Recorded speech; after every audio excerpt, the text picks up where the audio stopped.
Yo bueno, al final uno cuando va buscando documentación y siempre trata, y más hoy en día, y ya creo que todos los escritores tienen claro de cualquier género, que tienen que impactar desde la primera página, porque si no hay tanta oferta que la gente se cansa, es decir, rápidamente si no te engancha hay tanta oferta que entonces somos ya conscientes de eso, pero bueno, pues habrá que buscar la manera. Yo cuando leí la documentación sobre la ordalía del Salvaz que se hacía en aquella zona, hay varios casos documentados, incluso alguno entre el monasterio de Sant Cugat del Vallès y unos valleses, hay otros entre familias de nobles. Esa ordalía de Albaz, es decir, de dos niños pequeños, ellos son los que se someterán al juicio de Dios y Dios decidirá quién de las dos familias tiene la razón con base en lo que pasa. A mí me impactó tanto que rápidamente vi algo. Yo como escritor me muevo por impulsos e imágenes. Supongo que otros escritores que hay aquí y otros que habrán pasado, pues les puede pasar lo mismo. Es decir, al final ves algo cuando estás leyendo, estás documentando, estás tratando de buscar argumentos, tramas, lo ves. Y cuando lo ves, es eso lo que tienes que escribir. Ya no tienes que hacer nada más que repasar lo que estás viendo y tratar de plasmarlo de la manera más atractiva. Entonces, yo vi esos dos niños, vi ese momento, vi ese dolor de una madre ante la situación y sobre todo vi algo, que es la injusticia. Algo pasó en aquel momento, lo estábamos comentando antes de entrar, que en la Edad Media realmente los tres estamentos, es decir, los nobles, el clero, la gente, no veía la situación en la que vivían como injusta, era lo que Dios les había mandado y era su destino. Es decir, cuando vayamos al juicio divino, cada uno apechugará con lo que tenga y Dios castigará a los que han cumplido o les premiará. Pero realmente esto es un valle de lágrimas y hay que pasarlo como está. Pero algo pasó que alguien en un momento dado alzó la vista y dijo, es que esto que está pasando es injusto, ¿no? Y eso es lo que yo quería contar, ¿no? Y es un poco la base de la trama. En el momento en el que alguien da un puñetazo en la mesa y dice, yo por ahí ya no quiero pasar. Tenemos que cambiar esta situación y a partir de ahí empieza. La novela empieza con ese puñetazo, ¿no? Con ese primer capítulo, es una injusticia, que es una injusticia muy grande. Esos niños metidos en una cisterna excavada en la roca, luego congelados, unos niños que apenas un año, ¿no? Y ahí están los dos protagonistas de la novela, ¿no? En el primer capítulo. Sí, es que Albaz, bueno, en valenciano, en catalán, es decir, Albaz es el niño prácticamente recién nacido. De hecho, hay las campanas, hay una que es la de Albaz, que es la que cuando morían un niño sonaba esa campana, que es la más aguda, y la gente de los pueblos sabía que el niño que había fallecido era prácticamente un recién nacido. Bueno, pues ahí están ya Robert de Tramontana, protagonista de la novela, y Blanca de Colville. Esos son los niños que se someten a esa ordalía, y la novela pues cuenta la vida de Robert de Tramontana, su transformación, ¿no? De renegar de cualquier cosa que se pareciese al derecho hasta convertirse en un extraordinario juez, ¿no? Todo ese proceso, esa vida repleta de aventuras, de venganzas, traiciones, misterios y una, para mí, extraordinaria historia de amor, ¿no? Para Paragosa, una historia de amor bastante creíble, ¿no? Bastante potente, ¿no? Y que eso me gusta mucho. Y en fin, una vida que le llevará por varias ciudades de España, como Barcelona, Jaca, León, Ripoll, incluso también por Bolonia, etc., donde el protagonista se va empapando un poco de los fuegos, de las normas de estas ciudades, ¿no? Y sintiendo también en sus propias carnes pues, las consecuencias del miedo, de la superstición y cómo romper eso, ¿no? Ese es un poco el argumento de la novela sin desgranar mucho más. Bueno, pues cuéntanos cómo cambió, bueno, ya lo estás contando, ¿no? Pero cómo cambió el derecho, la historia de España a finales del siglo XII y cómo es posible que algo tan importante como fue el derecho romano se olvidase, se relegase durante toda la Edad Media. ¿Y qué causa, qué piensas tú? ¿Cuáles fueron las causas por las que el derecho romano se olvidó y a costa de la superstición y del miedo?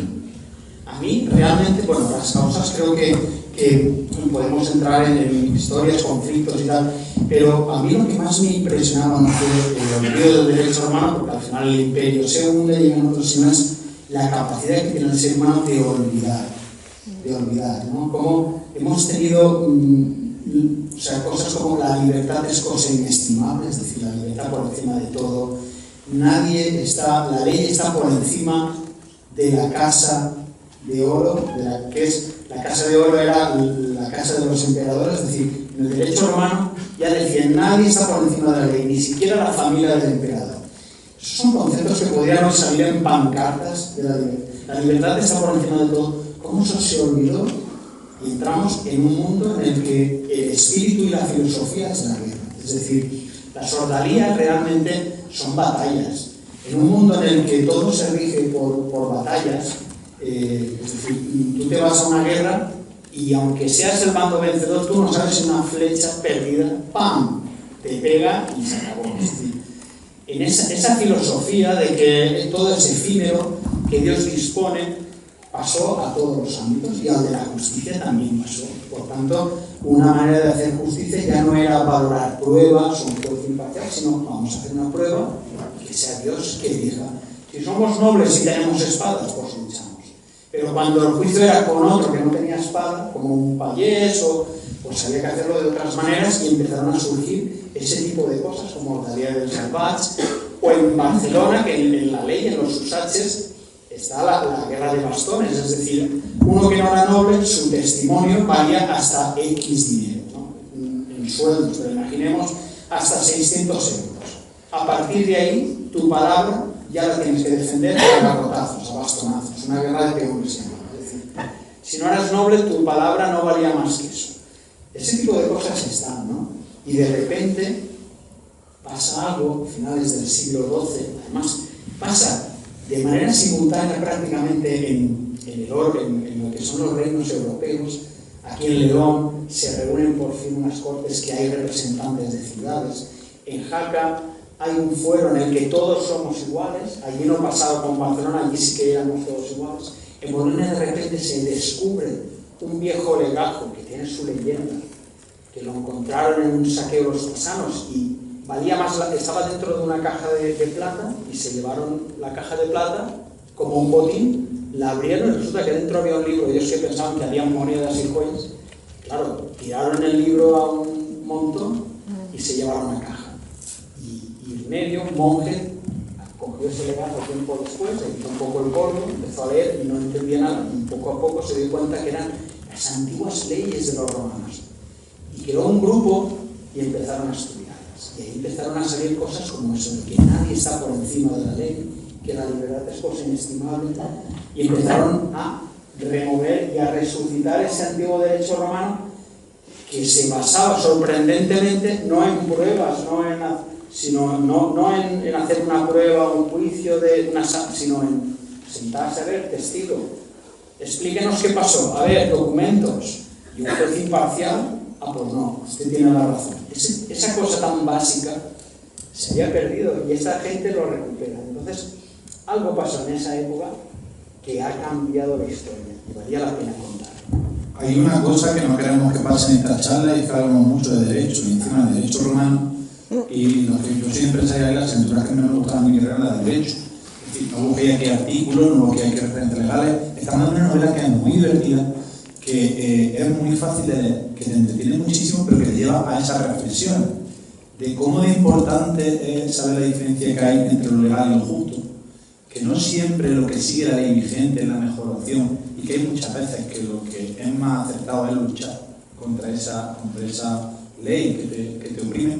Y también hay otra parte que en la novela se explica muy bien, y es cómo aquellas zonas que consiguen tener un ordenamiento jurídico, unas leyes, una regulación de su convivencia más ordenada, atraen riqueza. Hay un párrafo que a mí me llama la atención porque yo creo que es totalmente, lo podemos extrapolar a la realidad actual.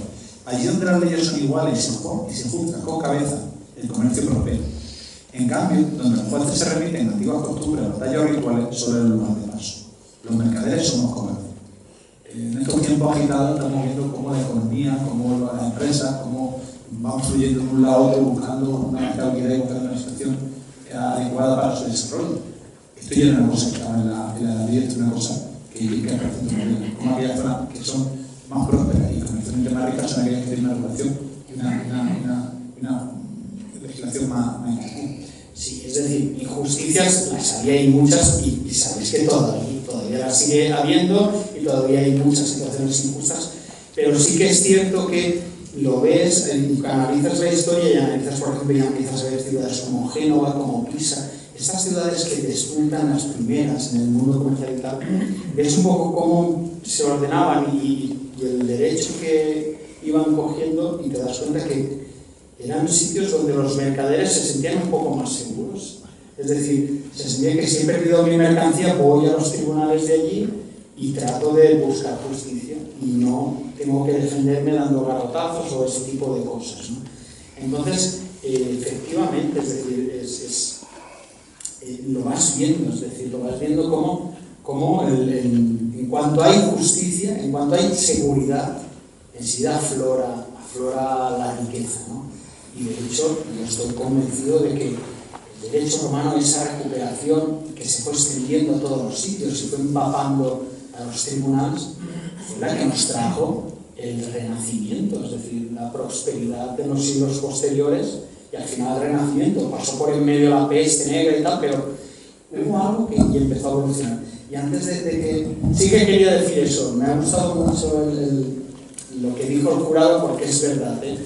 Acabamos siempre hablando un poco de la justicia, del derecho y tal, y es una novela, yo la pensé como una novela para que lo pasarais bien leyéndola, nada más. Es decir, todo esto es por añadidura, pero que quien se enfrenta al juicio del agua lo que va a leer es una novela, personajes y todo eso.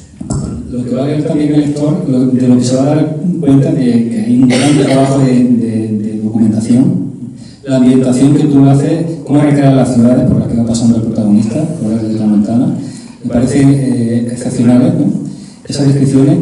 Y luego también, en cuanto a la documentación que tú has tenido que buscar en cuanto al tema de la ordalía, ¿no? Los juicios de Dios, todos esos personajes sometidos al ser cal, ¿no? O ser cal, ¿no? El libro candente o la batalla del peón, etc., ¿no?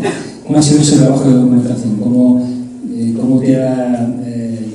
¿Cómo te ha entrado, cómo has trabajado el tema de la oralidad, por ejemplo? Sí, es una documentación bastante ardua.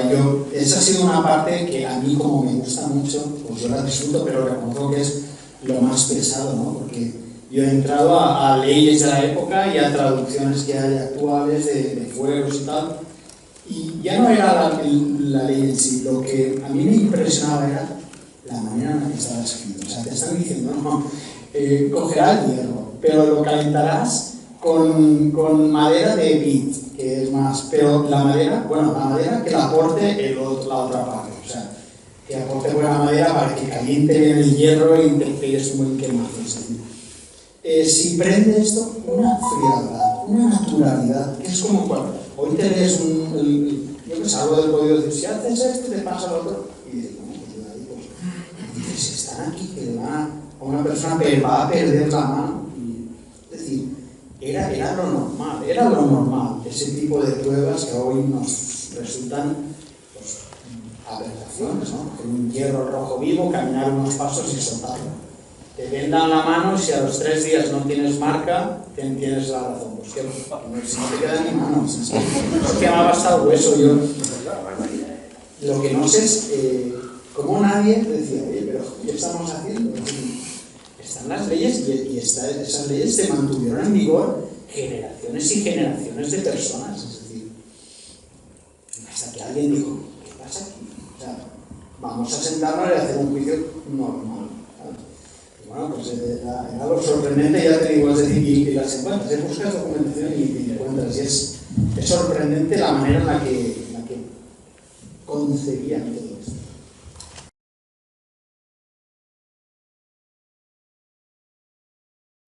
Que conocéis todos seguro, es el médico, el Malgordo.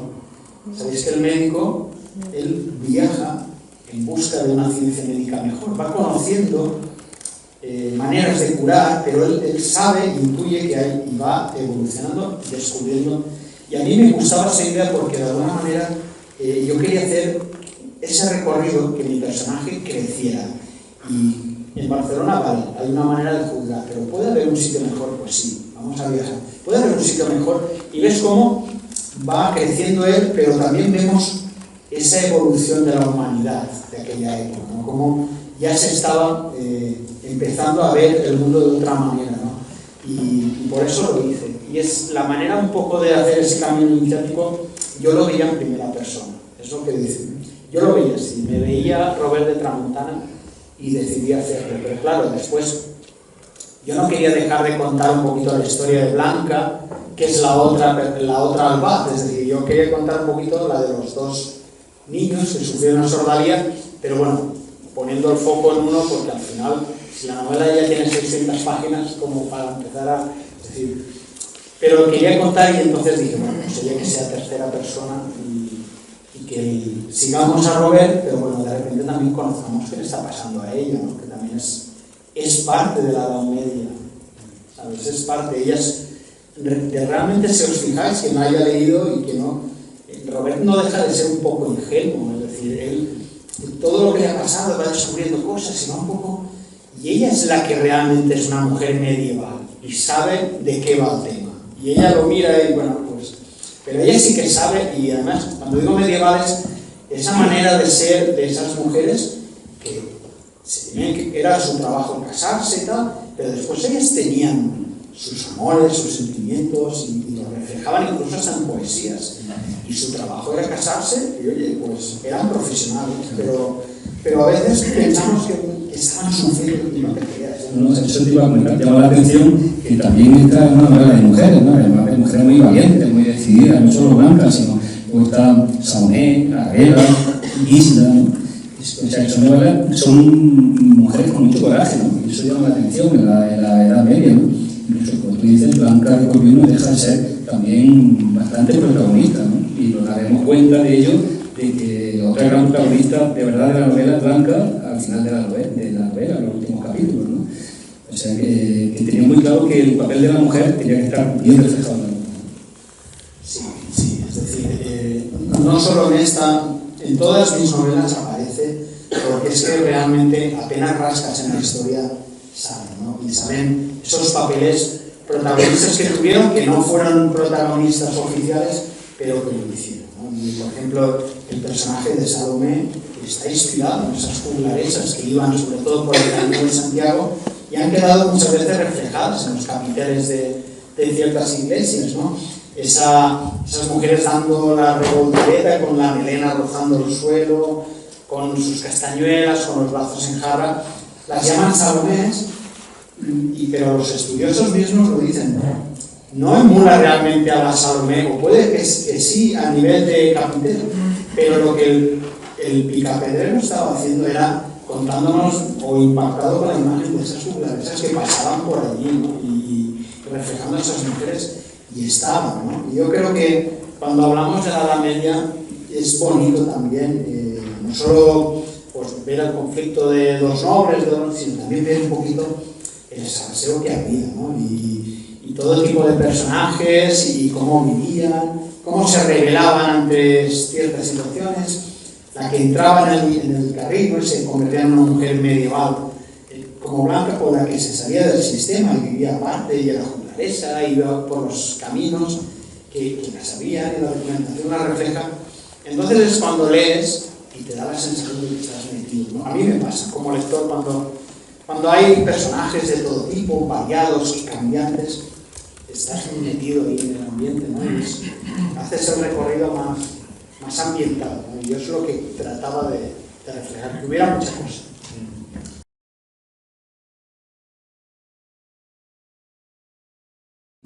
De tantos y tantos libros, pues escoge uno, escoge el tuyo, se lo lee, le gusta y además, bueno, pues tiene repercusión, como ha sido en este caso, ¿no? Yo ya lo dije, en el momento en el que recibí el premio, lo primero que escribí en redes sociales, yo no soy muy de redes sociales, pero bueno, intento, porque creo que es una de las cosas que hoy en día se tienen que ir haciendo, pero puse eso, que siempre he tenido la sensación de que todo me ha costado mucho en la vida, es decir, y en mi faceta personal, pero en la de escritor, nada me ha caído del cielo. Yo empecé con una novela pequeñita, en una editorial pequeñita, y después salté a Grijalbo, he ido creciendo, cada novela ha ido ganándome los lectores poquito a poquito, y bueno, y esto es una cosa más, ¿no? Es un regalo de la vida más, un regalo de los lectores más, Por eso es por lo que me emocionó tanto el haberlo recibido, ¿no? Porque no es algo que, bueno, todo llueve del cielo, los premios, las felicitaciones, sino que de repente una vez pasa esto, la siguiente vez pasa otra cosa, y van pasando cosas poco a poco, y bueno, pues vale la pena, ¿no? Este camino, porque bueno, a mí me está dando muchas recompensas, pero ya os digo, todo cuesta. Y eso, así que muchísimas gracias y vamos a empezar a hablar. Bien. Bueno, para los que no sepáis, Juan Francisco Fernández nació en Alicante, licenciado en Derecho y ejerce como abogado actualmente en Valencia. Con solamente 4 novelas publicadas, ya es considerado un importantísimo referente de la novela histórica en España y también en el extranjero. Sus novelas han sido traducidas a 13 idiomas y tiene un amplio reconocimiento no solo nacional sino también internacional. En 2012 publicó Las Horas Oscuras, en 2015 La Llama de la Sabiduría, en 2018 La Tierra Maldita y ya en 2021 El Juicio de Dios. Con 4 novelas, como digo, ya es un referente de la novela histórica en España, ¿no? Eso, alguien allí ejerciendo la abogacía en Valencia, ¿eso cómo se lleva? Bueno, pues eso es un proceso, como os comentaba. Realmente he empezado, ya alguien habrá dicho 4, y este dicho que empezó en una pequeñita. Bueno, hay una quinta, hay una primera que se llama Secretum Templi, pero está escrita en valenciano, en una editorial que quebró al poco tiempo, es decir, es una cosa inencontrable. Para mí es importante porque fue la que me dio a mí la seguridad de que yo podría escribir. Entonces salté a otro proyecto un poco más grande, que fue Las Horas Oscuras, que fue la que ya entré en Grijalvo, y a partir de ahí empieza esa trayectoria que has comentado. Yo la verdad es que en el proceso de estas 4 novelas mi actividad ha ido basculando. Desde la jurídica hasta la literaria he ido poco a poco decantándose por la literaria y por la divulgación, que estoy también en mi tierra haciendo de todo tema de leyendas y tal, a través de colaboraciones en emisoras de radio o algunas publicaciones. Pero bueno, a mí es que lo que más me gusta es escribir, sinceramente. El derecho me gusta, pero esto me gusta más, entonces bueno, pues uno ya tiene una edad y trata de encarar su vida hacia cosas que le gustan, ¿no? Pues creo que una ley de vida que tenemos que intentar cumplir. Entonces, bueno, pues poco a poco me voy decantando más, pero así es como está la cosa. Bueno, tu anterior novela, La Tierra Maldita, se desarrollaba en el siglo IX, en Cataluña, en una ciudad sometida a la tiranía de los nobles, corruptos, etc., ¿no? Y aquí vuelve al mismo lugar ya en el siglo XII, ¿no? Con El Juicio de la Luz.